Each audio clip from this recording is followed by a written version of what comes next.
तो ये भी सवाल है ना।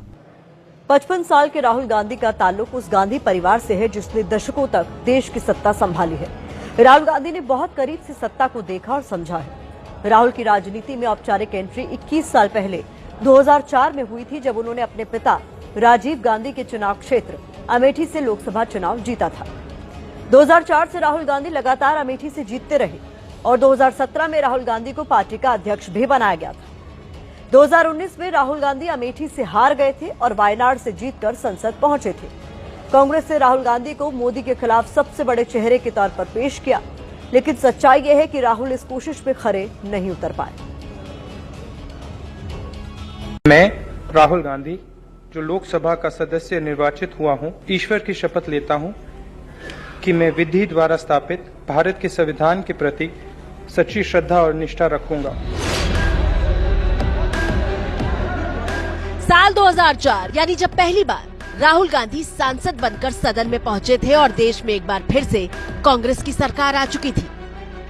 एनडीए को हराकर यूपीए ने चुनाव जीता था और मनमोहन सिंह के हाथ में देश की कमान थी। 2004 से 2014 तक यानी सांसद के तौर पर राहुल गांधी के शुरुआती 10 साल सत्ता का हिस्सा बनकर बीते हैं। जब तक पूरी गरीबी मिटाई नहीं जाएगी, तब तक हमारा ये देश नहीं चमक सकता है। लेकिन फिर 2014 में देश में प्रचंड बहुमत के साथ एनडीए की सरकार बनी और राहुल विपक्ष का चेहरा बन गए।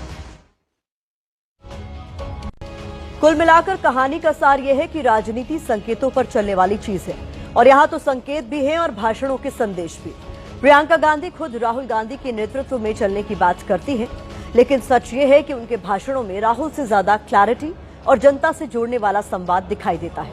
जबकि राहुल जब सदन से लेकर सड़क तक बोलने के लिए आते हैं तो भाषण में एक तरह का बिखराव नजर आता है। और ऐसा हम नहीं, राजनीति के जानकार और जयपुर से लेकर पटना तक की जनता कह रही है। तो इसी के साथ भारत की बात पे अब मुझे दीजिए इजाजत। कल रात 8 बजे आप सभी से फिर होगी मुलाकात। आप नजर डालिए इस वक्त की